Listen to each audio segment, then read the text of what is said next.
नमस्कार दोस्तों, Sachin inspired YouTube channel में आपका दिल से स्वागत है। सही कहा है किसी ने, चिंता और चिता में सिर्फ एक बिंदु का फर्क होता है।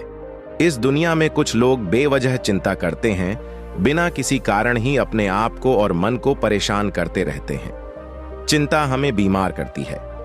आज की इस कहानी में हम सीखेंगे कि क्यों हमें बेवजह चिंता नहीं करनी चाहिए।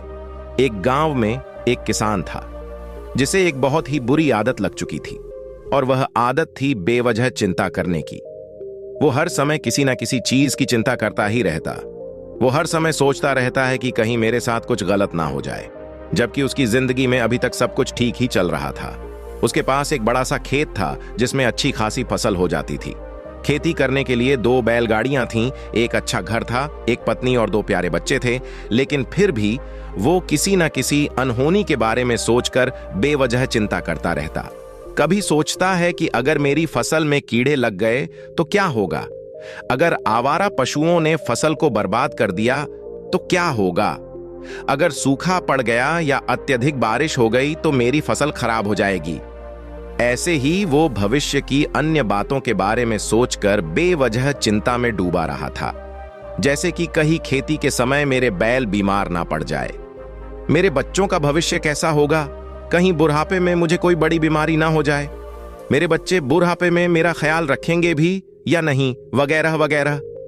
अपनी इस लगातार बेमतलब चिंता करने की आदत की वजह से वो आसान और परेशानी नहीं लगता था, और अब उसका किसी भी काम में मन भी नहीं लगता था।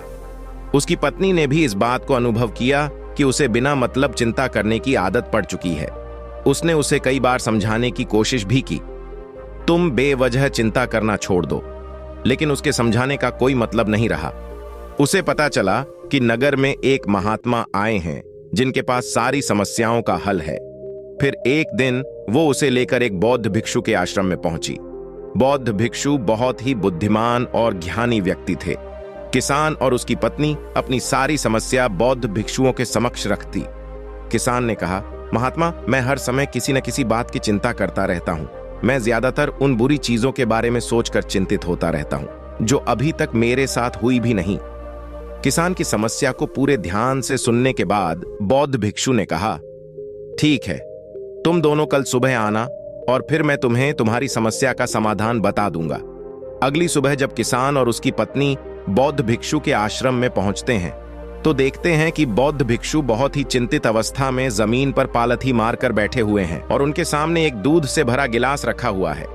बौद्ध भिक्षु बार बार उस दूध के गिलास की तरफ देख रहे हैं और फिर कभी अपना हाथ अपने सिर पर रखते तो कभी जमीन पर। वो बहुत ही चिंतित और बेचैन दिखाई पड़ते थे। ये देखकर किसान ने पूछा, महात्मा, आप इतने परेशान क्यों लग रहे हैं? आपके समक्ष दूध रखा है, आप इसे पी क्यों नहीं लेते? महात्मा बोले, मुझे चिंता हो रही है कि कहीं इस दूध को बिल्ली ना पी जाए या फिर मैं कहीं जाऊं और क्या पता है या दूध कहीं गिर जाए। मैं दूध को पीना तो चाहता हूं लेकिन मेरा अभी मन नहीं है। मैं तो यही सोच रहा हूं कि अगर ये दूध खराब हो गया या कोई गंदी चीज इस पे पहुंच गई तो फिर क्या होगा? इतना सुनकर किसान जोर जोर से हंसने लगा।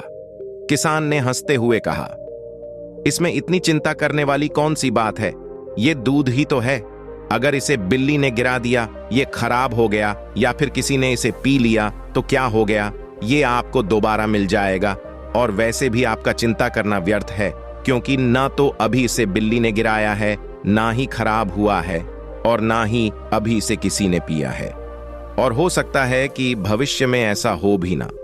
किसान के मुंह से ये बातें सुनकर बौद्ध भिक्षु मुस्कुराए और बोले, मैं भी तो तुम्हें ही यही समझाने का प्रयास कर रहा हूं कि भविष्य की उन घटनाओं की चिंता करना व्यर्थ है जो अभी हमारे साथ हुई ही नहीं, और बहुत बड़ी संभावना है कि वो कभी होगी भी नहीं। और अगर हो भी गई तो जिस चीज को तुम एक बार हासिल कर सकते हो उसे तुम दोबारा भी हासिल कर सकते हो, और अगर नहीं कर पाए तो कोई बात नहीं, क्योंकि समस्याओं के आने के साथ ही उन समस्याओं का सामना करने की हिम्मत भी अपने आप ही आ जाती है। ये बातें सुनने के बाद किसान को लगा जैसे किसी ने उसके गाल पर एक थप्पड़ मारकर उसे नींद से जगा दिया हो। उसे महसूस हुआ कि वो भी तो यही गलती कर रहा है, वो भी तो भविष्य की उन घटनाओं के बारे में सोचकर चिंतित हो रहा है जो अभी तक घाटी ही नहीं और शायद कभी घटेगी भी नहीं। और फिर बौद्ध भिक्षु के चरणों में गिर पड़ा और कहने लगा, इतनी आसान में मुझे मेरी गलती का एहसास करवाने के लिए आपका बहुत बहुत धन्यवाद, और मैं आज से पूरा प्रयास करूंगा। मैं बेवजह चिंता करना बंद कर दूंगा। जापान में एक लोकप्रिय कहावत है, अगर तुम चल रहे हो तो सिर्फ चलो, अगर तुम खा रहे हो तो सिर्फ खाओ, लेकिन एक समय में सिर्फ एक ही काम करो, चिंता ना करो। इस लोकप्रिय कहावत के अर्थ ने मुझे हैरान कर दिया था, और सच कहूं तो मुझे ऐसा लगता है कि कहावत के अर्थ में ही वो राज छुपा है जिससे अगर किसी ने अच्छे से समझ लिया और अपने जीवन में उतार लिया तो वो चिंता के बंधन से ही हमेशा हमेशा के लिए मुक्त हो जाएगा। इस कहावत के अर्थ के बारे में हम आगे बात करेंगे, लेकिन उससे पहले देखते हैं कि हमारे दिमाग में इस तरह के विचार एक से ज्यादा चल रहे होते हैं। पहला, क्या मैंने ये काम सही से किया? दूसरा, क्या मैं इसे और बेहतर कर सकता था? तीसरा, इसका परिणाम क्या होगा? और चौथा, लोग मेरे और मेरे काम के बारे में क्या सोच रहे होंगे? ये ऐसे कुछ विचार है जो हमारे दिमाग की सिस्टम में ज्यादातर समय चलते रहते हैं, लेकिन हमें पता नहीं चलता क्योंकि हमने इन विचारों के साथ जीना सीख लिया है। और हमारा दिमाग काम भी ऐसे ही करता है कि अगर हमने इसे किसी काम को कई बार करवा लिया तो फिर ये उसे अपनी आदत बना लेता है और फिर हमारे चाहे बिना भी उस काम को करने का प्रयास करता है। शुरुआत में तो हम किसी भी काम को अपनी इच्छा से पूरे होशो हवास में करते हैं, लेकिन बाद में वो हमारी आदत बन जाता है और फिर हम बस बेहोशी की हालत में बिना सोचे समझे उस काम को करते चले जाते हैं। जब एक बच्चा छोटा होता है तब उसे पता नहीं होता कि चिंता क्या है, लेकिन जैसे ही वो बड्ढा होता है माँ बाप कहना शुरू कर देते हैं, बेटे आपको होमवर्क करना है, आपको उसकी चिंता नहीं हो रही, आपके एग्जाम आने वाले हैं, आपको उसकी चिंता करनी चाहिए। और ऐसे ही ना जाने कितनी सारी चीजों के लिए बच्चों के आसपास के लोग उसे चिंता करने के लिए कहते हैं और वो छोटा बच्चा इस बात को मान लेता है।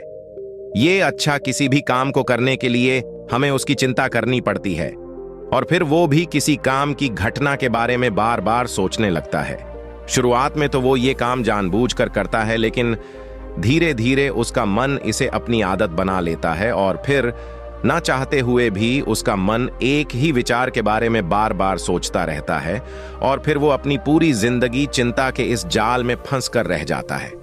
लेकिन अब प्रश्न यह उठता है कि इसका समाधान क्या है? तो इसका समाधान है ऊपर बताई गई जिन कहावत का अर्थ यानी जागरूकता। हमें अपने विचारों के प्रति जागरूक होना पड़ेगा। हमें थोड़ी देर रुककर इस बात पर ध्यान देना होगा कि कहीं हम ना चाहते हुए भी एक ही घटना के बारे में तो बार बार नहीं सोच रहे हैं। हमें पूरी जागरूकता के साथ ये देखने का प्रयास करना होगा कि पूरे दिन हमारे अंदर इस तरह के विचार उठते रहते हैं। अब आप पूछ सकते हैं, केवल जागरूकता क्या करेगी? मैं कहता हूं या काफी है? ये मन को शांत करने के लिए पर्याप्त है, मन को अपने स्वभाव का एहसास कराने के लिए पर्याप्त है और जीवन में जागरूकता लाने का सबसे आसान तरीका है ध्यान करना। ध्यान करने के दौरान अपने विचारों पर ध्यान देना, और जब आप पूरी जागरूकता के साथ अपने विचारों पर ध्यान देना शुरू कर देंगे तब आप पाएंगे कि आपके मन में चलने वाले गैर जरूरी विचार एक एक करके अपने आप ही गायब होना शुरू हो जाएंगे और फिर आप एक आनंदित और शांत जीवन का अनुभव कर पाएंगे। बाकी अगर ये कहानी आपको अच्छी लगी हो तो इस वीडियो को लाइक करें और ऐसी और कहानी सुनने के लिए सचिन इंस्पायर्ड यूट्यूब चैनल को सब्सक्राइब करें। तब तक मिलते हैं हम आपसे ऐसी ही एक और प्रेरणादायक कहानी के साथ अगले दिन। धन्यवाद।